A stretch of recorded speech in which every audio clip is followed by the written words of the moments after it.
Hi, I'm Lisa Heidel, And I'm Christine Seidel.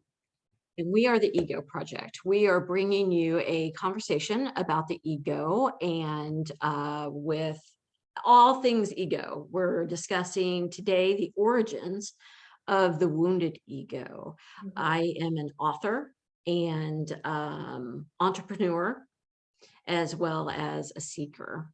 And so Christine's going to answer a lot of questions. And Christine, can you tell a little bit about yourself? Absolutely. So I'm a licensed professional counselor and entrepreneur as well, and really an inner child ego seeker, solver, healer, really. So that's kind of where this all is leading to is the therapeutic and spiritual components of the ego. Okay, great. I'm very excited about today because so many questions that I've received from people who've, been listeners and watching the videos and reaching out is about where does the ego wound originate? And so we're going to delve into that today. And that is our first question. Where Yeah. does most ego wounding originate? Well, I mean, what's so complex about the ego is that, it really didn't originate like with us when we were born, right? So when we were created, when breath was spoken into existence and we were created and our identity was spoken into us, right? We were only that of flow and alignment, right? So we were only beauty and goodness and greatness, right? And so, the ego came about back in childhood, right? So as we came into existence and we were born, some of us were very fortunate to be in some very secure families, right? With parents that had already done their healing works or caregivers that had already done their healing work, right? And they were able to show up and really see and reflect to the child, goodness and beauty and identity, right? But the rest of us, right, that's a really small population that really got to experience that secure family. Some of us were born into families that had not done their own healing work, right? And we had parents and caregivers that had still their own stuff that was brewing under the surface, whether, they were just kind of self-involved or they projected some judgment or they were dismissive. We did not have our egos until we were told that there was something bad about us or something that wasn't lovable or worthy or tolerated, right? So the ego wounding occurs really in childhood, and it occurs really, as soon as the parent or the caregiver reflects something to the child that is not good, right? And this can even be in infancy, right? So, a lot of studies are done on, parent-child reflection. So an infant will oftentimes use, crying or fussing in order to get its needs met, right?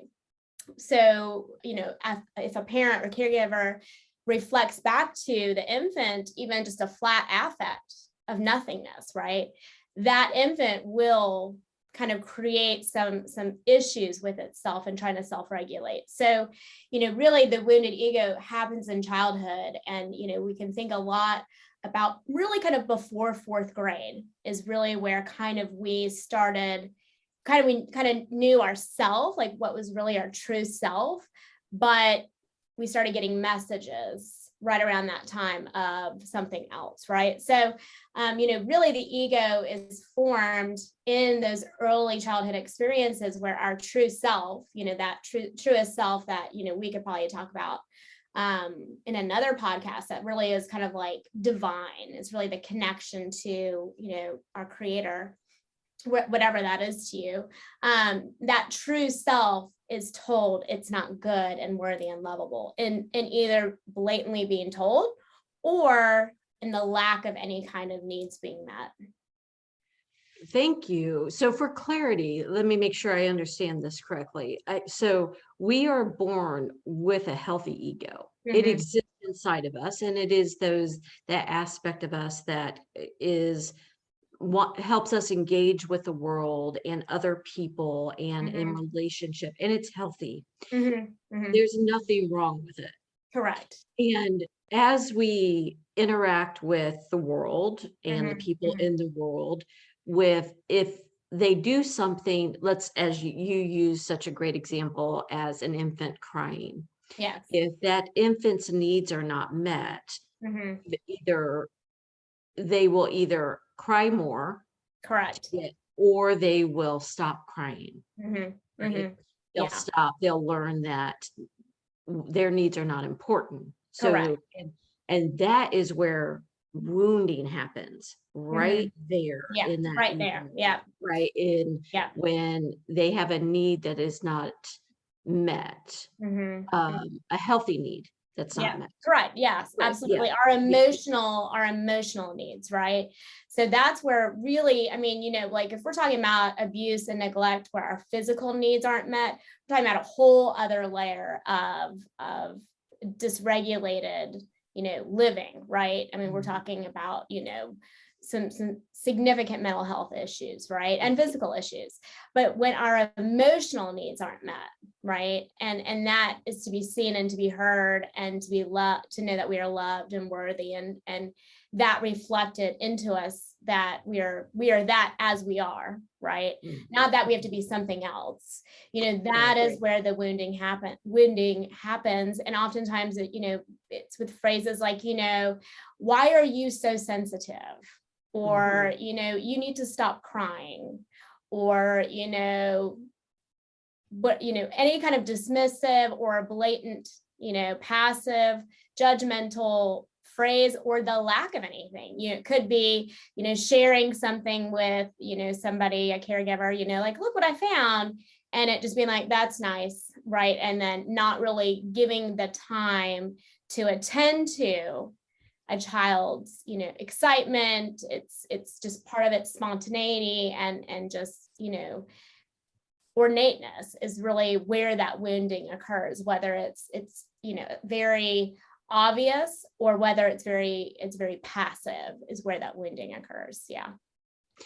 I watched a video recently and it was very well done. A therapist was giving some direction of what was happening on in the video to cause some wounding.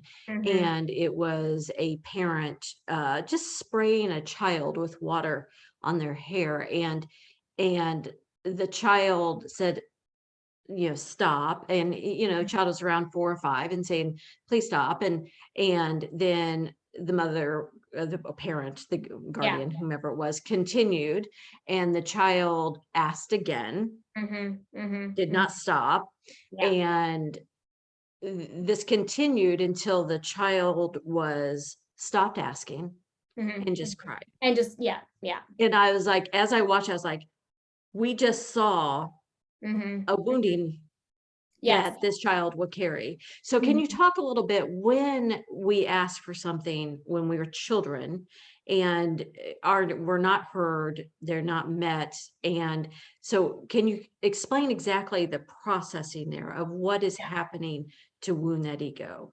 Right. So, really what's happening is like we're showing up in this world as our truest self, right? To these sources of influence and of connection, right? So when we talk about parents and caregivers, the true self is showing up as completely vulnerable as you could possibly be, right?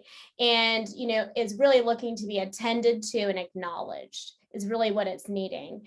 And so when something is projected upon it that is not healthy, that causes the wounding, the child receives it and creates a belief about that.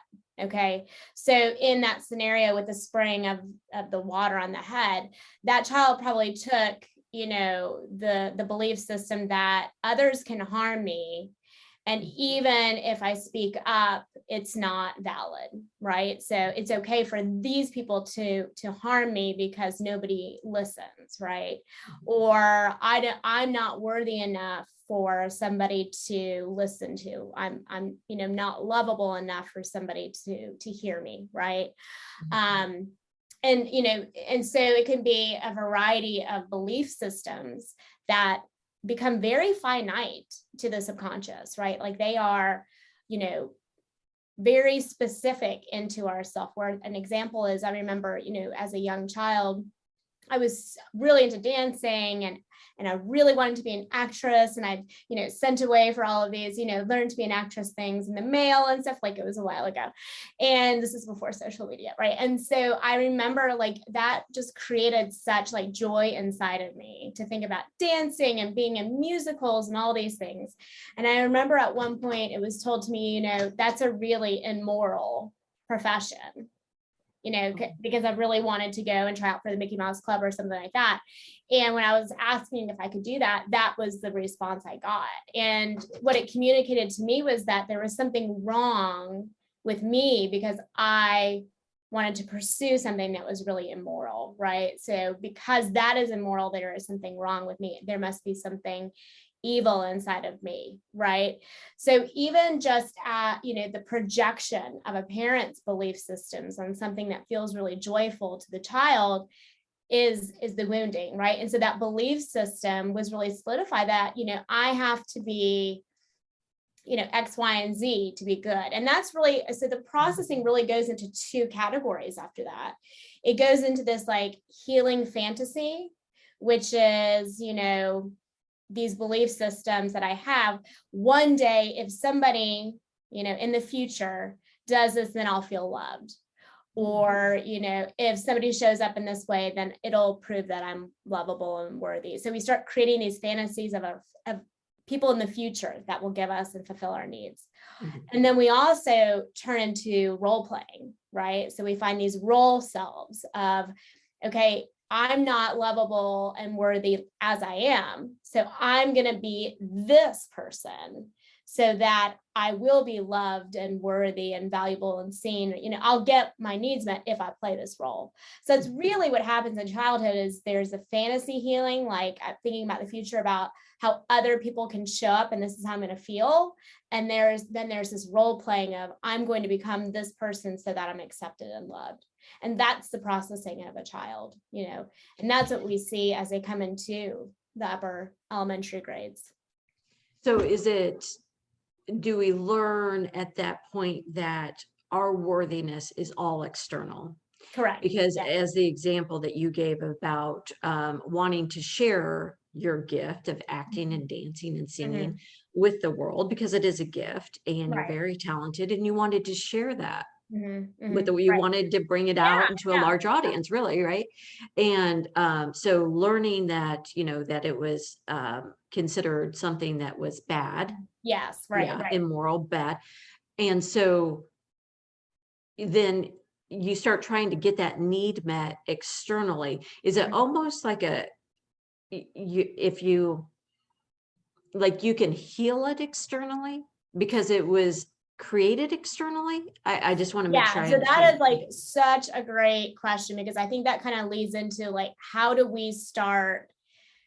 What is the behaviors once we start kind of recognizing, or not even recognizing, but back when we don't recognize it, right? Subconsciously, we feel a certain way. And then, so what are the behaviors? So we have two different ways that people kind of subconsciously start behaving. So we have the internalizers. Okay, so these are the ones, the empaths, the very sensitive people, the ones that can like really pick up on other people's thoughts and feelings. And what they do is they start internalizing their belief systems, and they start saying to themselves, okay, if I'm this, then I'll be more lovable. Or, if I read more about this, these people have tons of self-help books, right? Like this is me 100%, right, exactly. And it's really about seeking, what within myself can I change and improve to be loved and worthy. And these people tend to be extremely self-sufficient and successful. And so from the outside, they kind of look like these little adults, even at a younger age, that don't really need any more, parenting, right? Because they've learned, okay, I will, by expressing myself, that's bad, right? And I don't get my needs met. So I will just continue kind of parenting myself. But again, their needs aren't met. So they start seeking all of this internal like healing and trying to change, if I change this about me, then I will be, right? So that's one way. The other way is the externalizers, okay? And they're the ones that behaviorally act out. Okay, so they're like, I need others to get my needs met. So we see this population tend to be, much more impulsive, right? So if they have if something triggers the ego, they will go and seek it, somewhere else. It could be, one night stands. It could be, addiction issues. It could be, whatever it is, something in their environment to let them to reinforce that they are, worthy and valuable. As children, these might be the kids that are just very emotionally kind of volatile. And so they just get the attention, right? So the ego is going to get its needs met either way, right? So if they need attention, they're going to get it either way, whether it's good attention or not so good attention, right?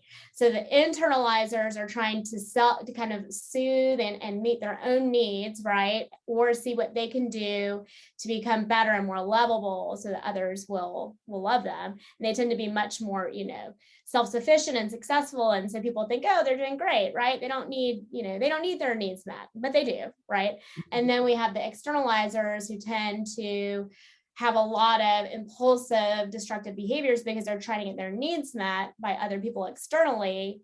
But of course, they're not going to, right? And then we have a spectrum within the two, right? So all those may be an internalizer. If they are left alone without any emotional connection for too long, then you might see them kind of move into externalizing some of their needs, right? Even though that's not typically how they are. So there's a spectrum from internalizing and externalizing, and we tend to move on it depending on how long it's been since we've had connection. So we see this wounding, we see it at the origin. If you are a caregiver, a parent, a teacher, an auntie, an uncle, you will see this wounding in a child. Yes, you can absolutely see it. Yeah. When it occurs. And then you will see it play itself out. So, as adults, as our listeners are, many of them, all of them were once children. Yeah. Because yeah. Right. It happens that way. Yeah. And had wounding occurred because you gave a wonderful statistic the last time. That is it, did you say 92%? Yeah, I'll let you give that statistic again. It's only 90, 6 to 7% of the population really came from secure attached families, right? Where the parents were really secure caregivers. So the rest of us are kind of walking around this world trying to figure it out, right? Trying to find that, right? Exactly. Yeah, we're always working towards that secure attachment within ourselves, so we can attach to somebody else who's relatively secure as well. And then so as adults, and then also parents, who are parenting now and trying to navigate that and raise those healthy attached young going into adulthood. So how do we see this wounded ego? One, how do we know which one of our woundings is running the show as adults? Does that make sense? Yeah, and I think that as adults we have to be really self-reflective. I mean, that's really, self-reflection is really where emotional maturity comes from, right? So, if you can't self-reflect, you will not know how to heal your ego, right? And that's self-reflection is where externalizers, they can't, it's really uncomfortable for them to sit in self-reflection. That's why internalizers tend to kind of be, with a wounded ego, they tend to be able to get to secure attachment a little bit easier and sooner than externalizers. or, because we're always on a healing journey, but be a little bit more self-aware. So, the reality is that, you have to be able to self-reflect and sit with, okay, what is the belief system I'm having about that, right? And not so much like, what is that person doing to me? That's an externalizer. This person is doing this and it hurts me. Okay, well, you need to sit with self-reflection. What about that statement hurts, right? So what about that? Okay, somebody said, you're fake. Okay, so what about that? And that really hurt me. So what about that statement do I kind of believe? Yeah. What is it that I was told as a child Mm-hmm. that makes me think that that's true, right? And Mm-hmm. we have to come up with what is the subconscious belief, Mm-hmm. that unless, if I am my true self, that is annoying or it's too much, right? And so, maybe there was a part of that person that was like, you know what? Okay, then I have to be more of this. Well, maybe I am fake, right? So, yeah. And asking those questions and then exploring them and being able to give the space with the self-reflection and then the self-exploration. Correct. Yeah. Right. To be able to really explore this and look at it. Would you find that the externalizers, do they tend to be, of course, can't generalize everyone, but would you say that you get a lot of toxic positivity in that? Like, everything's going to be fine. Like there's no reflection of, yeah, things are hard right now and they may not be hard for me, maybe, but they are for others, like it's almost like there's, as you so eloquently put it, there's no space Yeah. between, giving that self-reflection. Mhm. How does it show itself? Because you did a great job with the internalizers, explaining Yeah. what it looks like. Yeah. What does it look like for externalizers when they're unable or unwilling to look at their wounded ego? Well, yeah, I mean, I think that like you do see a lot of toxic, you can see a lot of toxic positivity, like just very surfacey, like, be positive, positive vibes only, like, they from a level of not being able to give space for that discomfort of feelings. Like, so individually, they are kind of dismissive to really sitting in their own real feelings. And so oftentimes, like, you don't really know their externalizers until you try to relate to them. And that's where they can't sit with the discomfort, because it's like, well, now you're this person that's in my world. And so meet my needs, meet my needs, meet my needs, right? Because you're my quickest source. And so externalizers can kind of get by until they actually, have a relationship with somebody.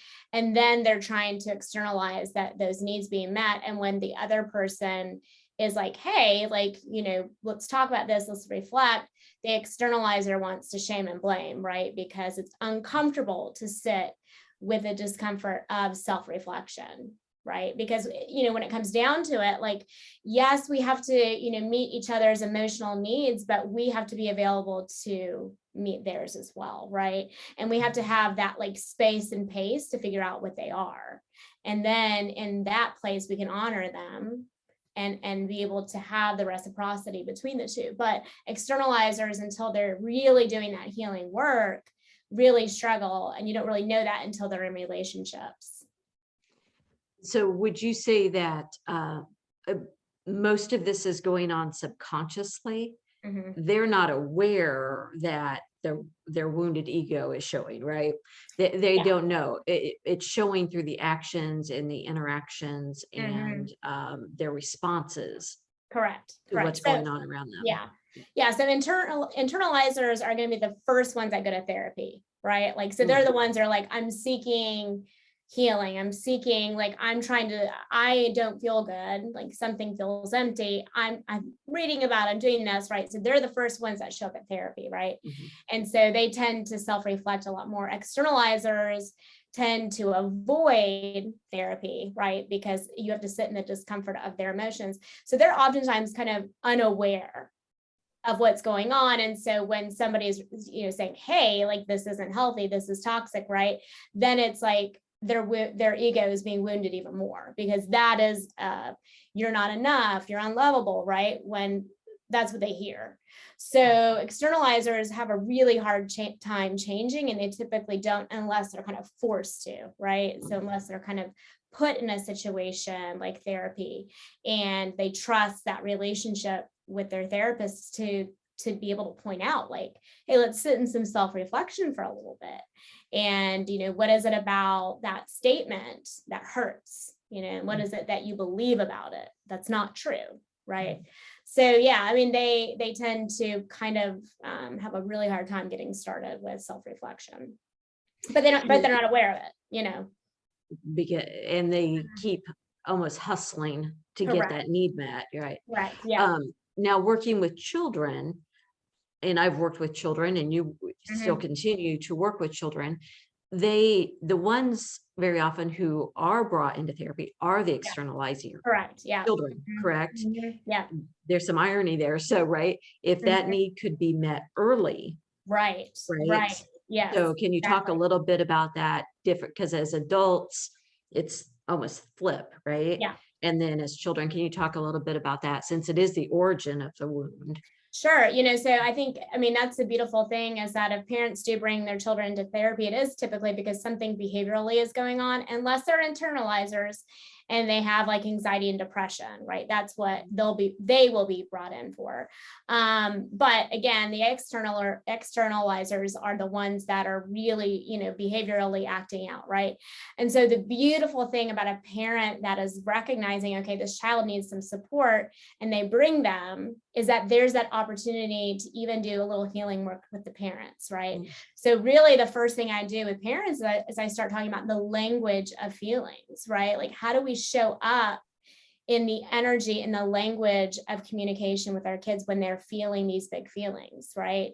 And how we don't project shame, judgment, all of those things onto them, but that we can sit as parents with children in these feelings and recognize and attend to them, rather than shame and blame them for having them. And if you can do that in childhood as a parent, your child has the capacity to really grow into secure attachment, right? And most parents are not even really conscious of the language they're using with their kids, because they are, product of their own upbringing. So, that's what I love about working with kids, is I'm really working with parents too. Yeah. And they're like, wow, like I didn't even realize I was saying that, but that makes so much sense. So yeah, it's really about, really helping these kids sit in discomfort, and the parents can sit with them and not That is project so beautiful. I am, my apology, I interrupted you. You're fine. That's just so beautiful to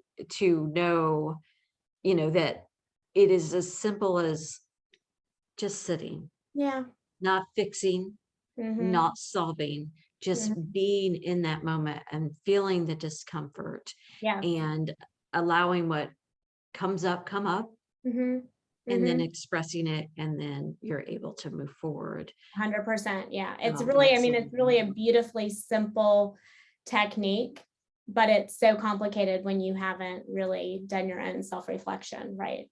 Yeah, it is. It really, and it isn't pleasant.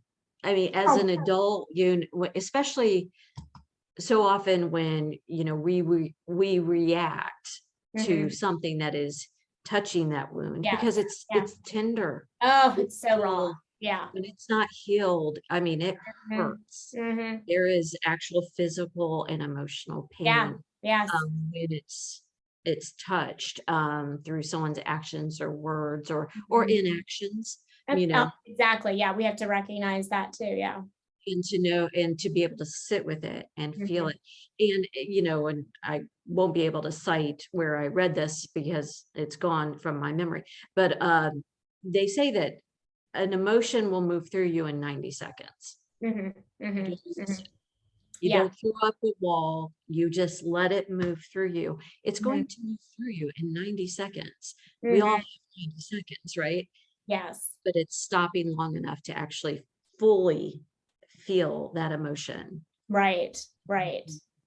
Yeah. And so what happens with a lot of us in the wounding is that we feel the feeling, the emotion, and we let it loop through our body for much longer than 90 seconds, right?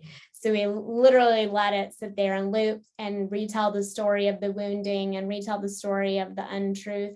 And it goes and travels throughout our whole body, right?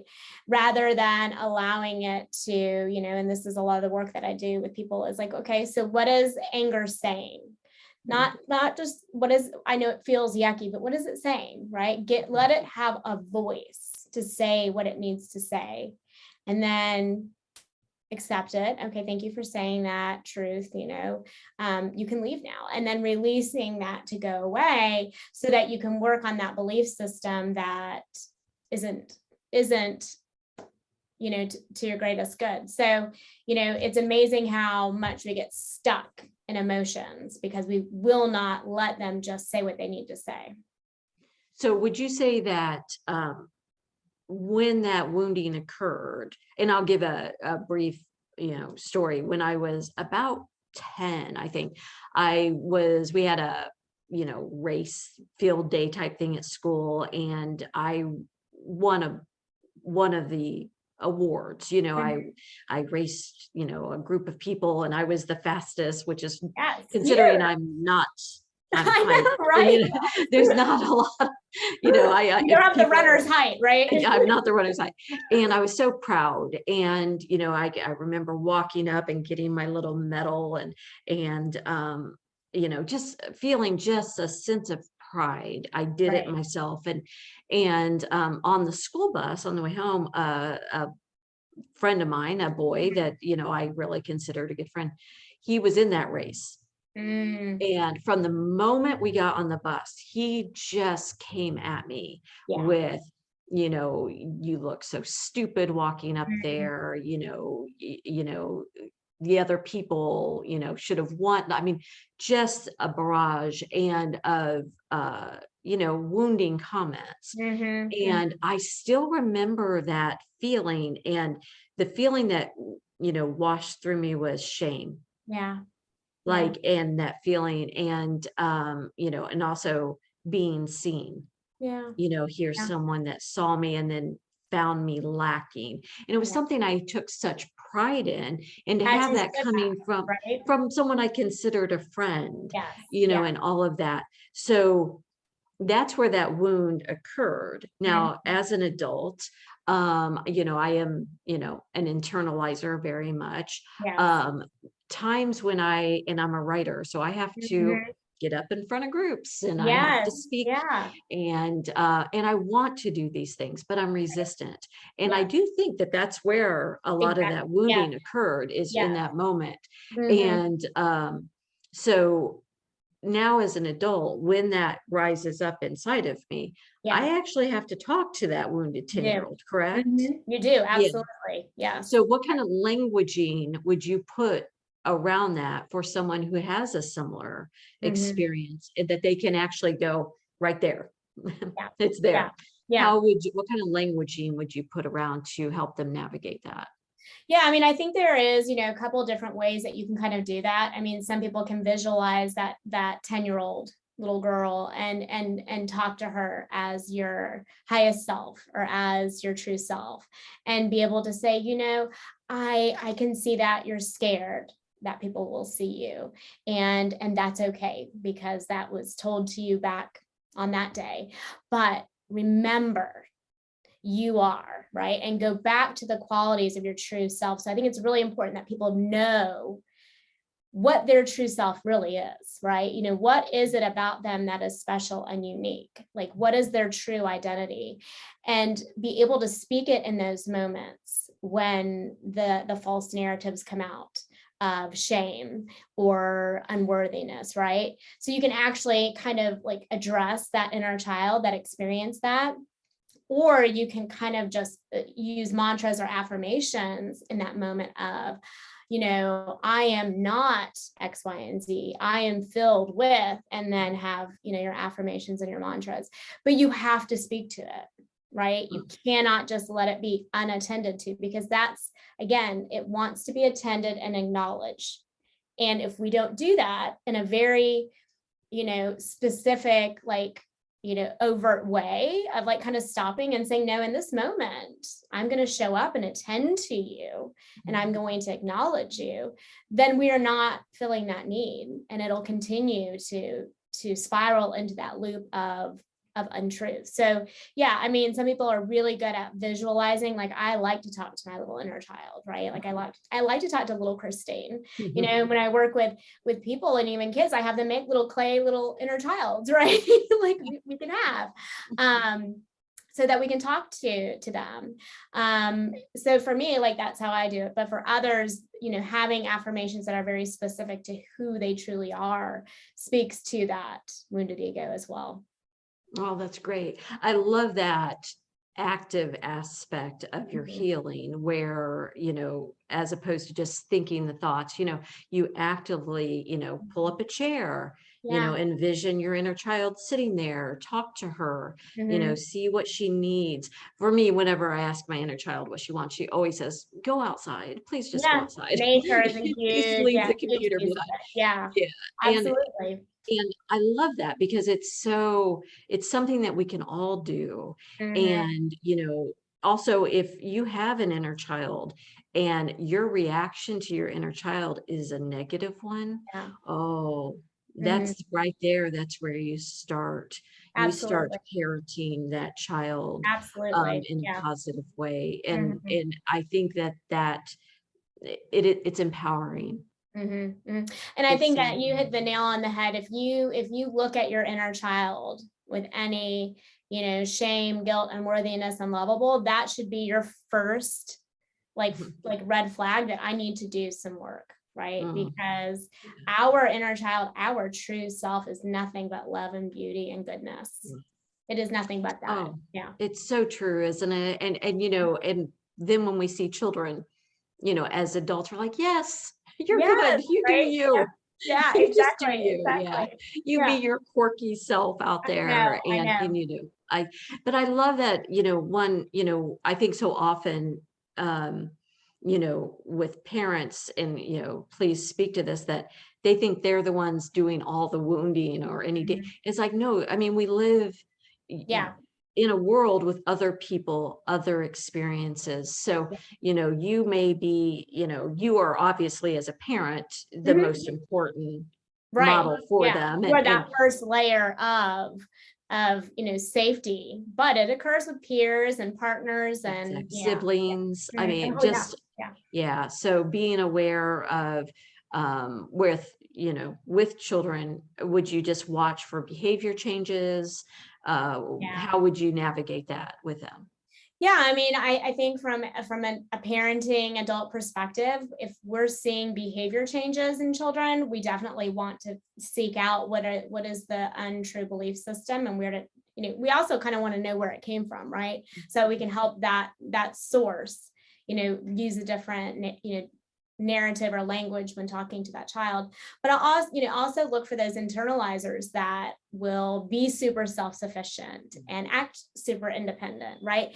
Meet them in a space of like, hey, what's going on in your world? Like tell me what's going on with you and what's going on with your thoughts and feelings. What are you excited about right now? Like check in with them because they aren't going to be the ones that raise their hand and say, hey, I have some needs to be met.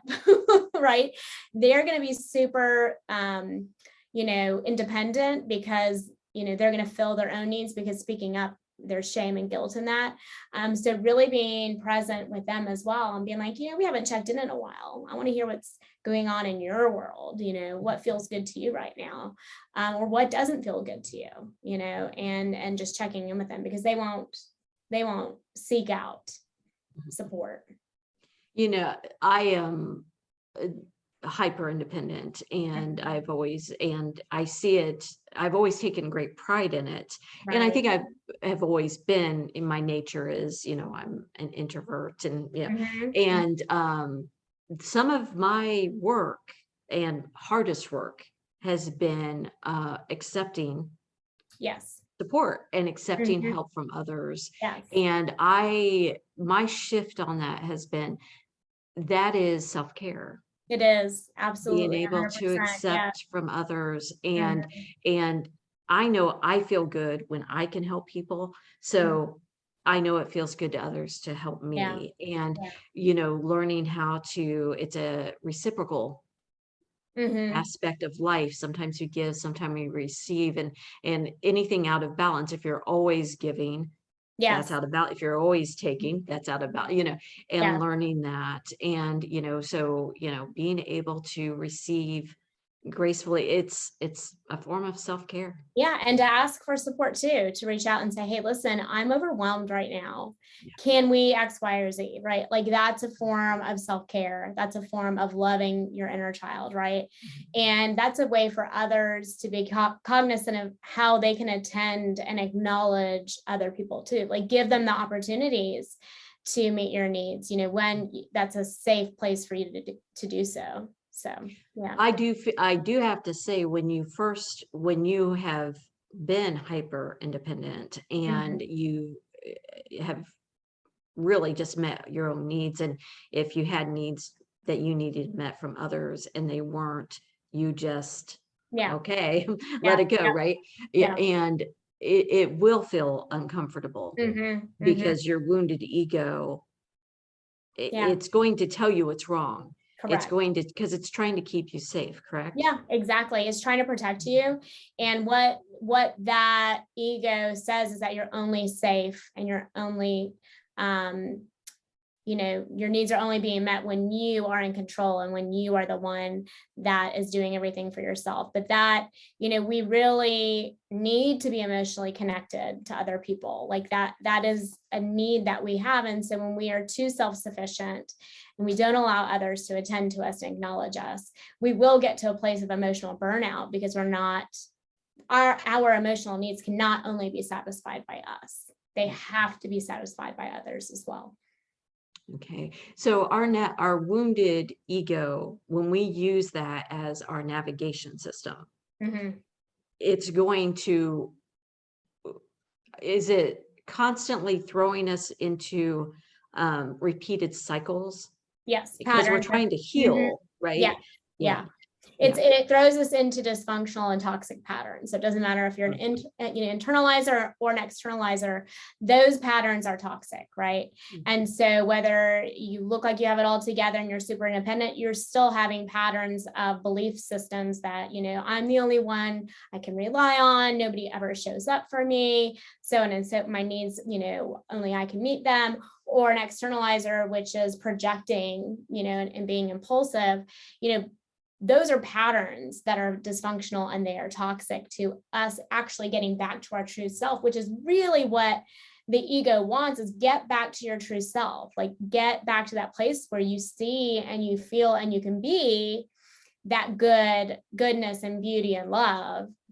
Get back there. That's always what it's trying to do, is get us back there. But when it's wounded, it's telling us stories that perpetuate patterns of dysfunction. Okay. Okay. Yeah. You gave such great advice on talking to your inner child, learning how to sit with your inner child and that discomfort. What other techniques can you give us to really work on healing that wounding that occurred Mhm. in our early lives, and the origin of the wound? Can you talk a little Yeah. bit about?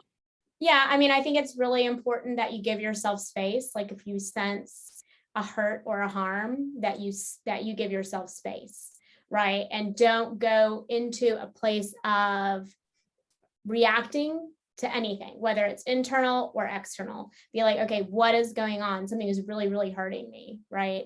And whether that is within a relationship or whether that's within, your own belief systems or words or actions, like you remove yourself for a period of time to understand what is going on. What is the statement? What is so damaging is when we are very impulsive to react to that feeling. That is where damage can occur that we can't necessarily come back. So I think if I were to give one thing to work on, I would say, space.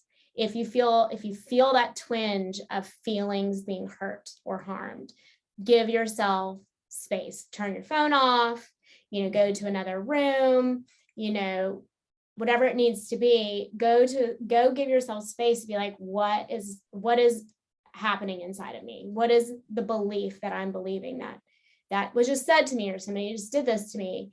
What am I believing about that is true, right? And just getting to the place where you have a statement can help you with that healing work. So as an example, so if someone said, to me, you think you're so great, you think you're so wonderful, you think you're all that, whatever, the languaging is. And from my wounding, because that's something that I heard when I was younger, Right. my wounding to that is to withdraw. Yeah. And then to hustle. To Like, prove. oh, I'll show Right. you that I Yeah. don't think I'm so great. I'll Yes. show you, I'll work harder for you. Yes. To, and so that's kind of my MO there. What, like, once again, I can work harder, I can I do can more. prove to you my worthiness and my value. Right. Exactly. So, and because I don't want you to feel that I think I'm, anything other than Well, what what they were really saying is you're not so great. Oh yeah. You're not Oh so yeah. great. And so in the Right. back of your mind, you're like, maybe I'm not. Maybe I do need to do more. Maybe I need to be achieve, right? Maybe I need to go do that. So in that instance, you have to step back and be like, oh, no, I am great. I am good. Oh, wow. Like actually say that to yourself. I am good and great at what I do. Yeah. Somebody may not feel that way about themselves, or maybe triggered by my success or by what piece I just came out with. But no, I am good and I am great. And that's okay for me to own. So the wounded ego would take a step back from that, and either push back, Yes. right? Would project and say something back. Yeah. Or take a step back and then sit and ruminate of, wow, I really shouldn't have shown that part of myself. I should have kept my thoughts to myself. I shouldn't have used my voice. I should have done more, that's the wounded. And then you get into the looping, as you described earlier, right? So taking a step back. So anytime, as long as it's not hurting someone, right? Then you should always lead with, I think I am kind of fabulous. Yeah, as are you. I am really proud of that piece of work. I worked really hard on that, and I'm really good at what I do. And you may not feel that way, and that's okay. But the people I serve are the people I show up to serve. And when you say those things to me, it's not healthy, it's not kind, and it's not respectful. And so I'm not available for that. And so that's where boundaries are beautiful for the wounded ego, which we'll of course have to talk about on another session. But that's the boundary of not being available to a source that may continue to say things that the wounded ego has believed. Oh, that's so good. And I love that because it's so active. There's so much that we can do to empower ourselves and to heal our ego that isn't, doesn't require other people. It is the relationship between you and you. Yep. Yeah, us and our true self, right? That's really the relationship that, our wounded selves back to our true self, right? That's the relationship that's really happening, when the wounding occurs and when we're trying to get back to healthy ego. Okay. Well, I love that. And I really think as we move forward through different topics, as you just mentioned, the ego and boundaries, ego and relationships. I mean, we have so many to talk about, which is so exciting, and discussing this. And, each time that we learn something new, then we get stronger. Exactly. Yeah. And we're more empowered. We become better friends, better partners, better workers, better employees, better bosses. And that it doesn't have to be you sit down and fix everything at once. No, we are always on this healing journey. Yes. Oh, that's so great. Is there anything else you'd like to add to for the listeners, Christine? No, I think, just again, if you're enjoying, kind of what we're sharing or what we're talking about, take an opportunity to comment or, subscribe. And, we would totally appreciate that. We love what we're talking about. I think collectively as a society, we're craving this. So, join in on the fun. And it is fun. And thank you so much for everyone that gave us feedback, who left comments, are subscribing. Please subscribe.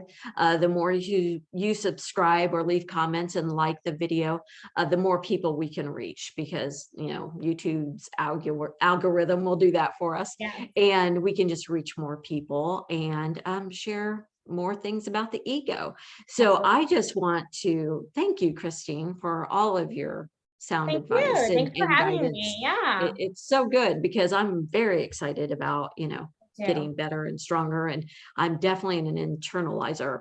So Yeah, this is like same. catnip for Yeah, me. I can go on the spectrum. Like if you push me to a point, like I can start externalizing, Yeah. right? But a lot of the work I've done is to minimize having to go there when I feel emotionally pressed. But that's, it's also, I mean, we're on the healing journey. So even as a therapist, like I have to be constantly aware of my own self-care and my own emotional needs. So we're, there is no shame in doing this work. We are all called to do that.